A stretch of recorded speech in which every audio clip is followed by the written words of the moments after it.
হ্যাঁ, তো এইটা পৃথিবীতে আসলে একটা পরিণতি তো আসবেই।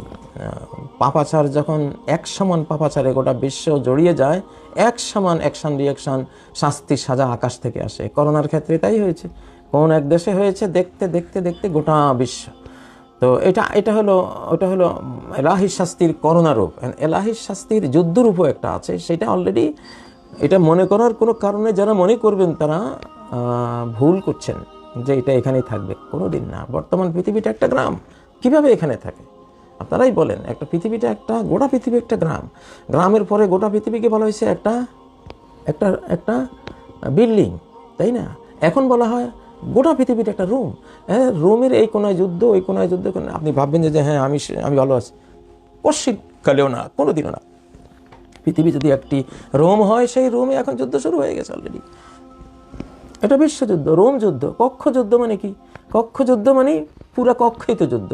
পৃথিবী যদি আমার এই কক্ষের সমান হয় প্রযুক্তিগত যোগাযোগের কারণে, তো এই কক্ষের মধ্যে যুদ্ধ ছড়ানো মানেই তো গোটা কক্ষে যুদ্ধ ছড়িয়ে গেল। কক্ষের যে কোনো এক কর্নারের যুদ্ধই তো এখন গোটা কক্ষকে যে কোনো মুহূর্তে সে নিজের আওতায় নিয়ে নিতে পারে। তো সেটা সেইভাবে চিন্তা করতে হবে, এবং বাস্তবিক অবস্থা তাই। আমাদের তো আল্লাহমুখী হতে হবে। হ্যাঁ, এখন আমি আশা করি মুসলিম বিশ্বের কেউ ইরাকের মতো আর ইরানকে অসহায়ভাবে ছেড়ে দেবেন না। বাস এক কথা, আল মুসলিমুনা ইয়াদুন আলা মান সাওয়াহুম। গোটা মুসলিম জাহান তাদের শত্রুর উপরে একটি মাত্র হাত। ইরানের হাত আর আমার হাত, আপনার হাত ভিন্ন না। ইরানের যে হাত, সবার সে হাত। ইরান আক্রান্ত হওয়া মানে গোটা মুসলিম জাহান আক্রান্ত হওয়া। সাফ কথা, কোনো কথা নাই আর এর বাইরে। দেখুন আল্লাহ তাআলা কি বলেন। আউযু বিল্লাহি মিনাশ শাইতানির রাজিম। বিসমিল্লাহির রহমানির রহিম। ওয়া আতিউল্লাহা ওয়া রাসূলাহ। তোমরা কথা শোনো আল্লাহর আর কথা শোনো তার রাসূলের। ওয়ালা তানাজাউ, কোনো তানাজুর করো না। এই তুমি এক দল, তুমি শিয়া, আমি সুন্নি, খবরদার এগুলি নেই। কোনো শিয়া সুন্নি না, সব মুসলিম। যুদ্ধের ময়দানে গেলে এগুলি থাকে না। আল্লাহ তাআলা যুদ্ধের সেই ডামাডোলে, সেই আগুনে পুড়িয়ে এই ভেদ চিন্তাগুলিকে আল্লাহ ছাইভস্ম করে খাঁটি স্বর্ণ, যেগুলি ইমানদার, খাঁটি স্বর্ণ বানিয়ে তাদেরকে নিয়ে আসেন। যুদ্ধের আগুনে ফেলে দিয়েছেন মুসলিম জাহানকে। এখন এই খাঁটি সোনা পুড়িয়ে একেবারে জ্বলজ্বল, একেবারে স্বর্ণালী আলোতে, জ্যোতিতে দতিতে সেগুলি বেরিয়ে আসবে ইনশাল্লাহ। কোনো চিন্তা নাই, এইসব ভেদ রেখা থাকবে না। তো ইরান, তারা আমাদের ভাই, তাদের উপর আক্রমণ মানে 250 কোটি মুসলিমের উপর আক্রমণ। সব কথা। ফিলিস্তিনিরা আমাদের ভাই, তাদের উপর আক্রমণ মানে 250 কোটি মুসলিমের উপরে আক্রমণ। এই যদি ইমান থাকে, যদি আমরা আল্লাহকে চাই, জান্নাত পেতে চাই, তাহলে এইটাই চেতনা, এর বাইরে কোনো বিকল্প নাই।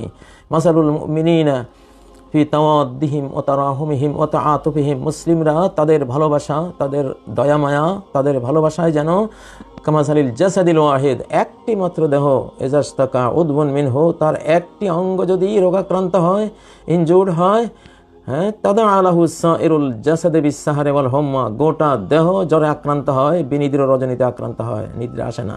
তাহলে কিভাবে ইরান আক্রান্ত আমরা নিদ্রা যাব? কিভাবে ফিলিস্তিন আক্রান্ত আমরা নিদ্রা যাব? অসম্ভব কথা। আল্লাহ তাআলা এই চেতনাকে দেবেন বলেই এখন এই পরিস্থিতিগুলি আসতেছে পৃথিবীতে ইনশাল্লাহ। ওয়ালা তানাজাউ, যদি ভেদাভেদ করো, অমুক এই তমুক এই, তুমি এক সে এক, না, ভেদাভেদ করবা, ফাতাফশালু, পরাজিত হবা। ইরাক পরাজিত হয়েছে এই চেতনা থেকেই। ইরাকের পাশে কেউ দাঁড়াওনি তোমরা। হ্যাঁ, লিবিয়া খান হয়ে গেছে এই দুর্বলতার কারণে।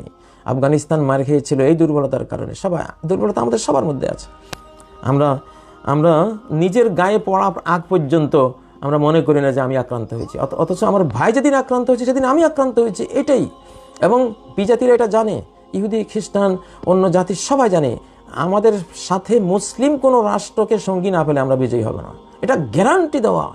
হ্যাঁ, ওলা ইস্তাম আলাইহিম মান বিআকতারিহা, নবীজিকে আল্লাহ তাআলা গ্যারান্টি দিয়েছেন, যদি সারা পৃথিবীর সকল জাতি তোমার উম্মার বিরুদ্ধে ঐক্যবদ্ধ হয়, তাদের অস্তিত্ব বিনাশ করতে পারবে না। তবে পারবে কখন?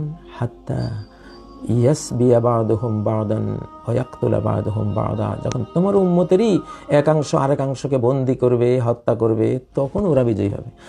অর্থাৎ বন্দি করা, হত্যা করা, বিনাশ করার কাজে যতক্ষণ বেঈমানদের সাথে ঈমানদার কোনো গ্রুপ যুক্ত না হবে, বেঈমানরা কোনো দিন আল্লাহর এই বাহিনী, এই রাজাধিরাজ এই জাতির উপরে, আল্লাহর জাতি, রাজাধিরাজের এই জাতির উপরে তারা কোনো ক্ষমতাই তারা খাটাতে পারবে না।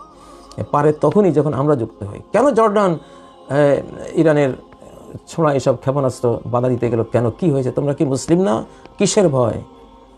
এসব মুনাফিকি, মির্জাফরি, গাদ্দারি ত্যাগ করতে হবে। ত্যাগ না করলে আল্লাহর মার এখন রেডি। এখন কালের চাকা ঘুরে গেছে, সময়ের চাকা ঘুরে গেছে। আল্লাহর কসম করে বলছি, আজ থেকে 100 বছর আর 200 বছরের ইতিহাস এখন আর পুনরাবৃত্তি হবে না। সময়ের চাকা ঘুরে গেছে। ইসলামের দ্বিতীয় একটা সর্বশেষ বিজয়ের জন্য কালের চক্র অলরেডি দিবসের দিকে ঘুরে গেছে। রাত আর আসবে না। কত যে আধার পর্দা পাড়ায় ভোর হলো জানি না তা, নারঙ্গী বনে কাঁপছে সবুজ পাতা। বহু অমানিসার আধার, স্তরে স্তরে কালো আধার পেরিয়ে এখন ভোর হয়েছে। এখন আর রাত আসবে না। কোনো ভয় নাই মুসলিমদের ইনশাআল্লাহ।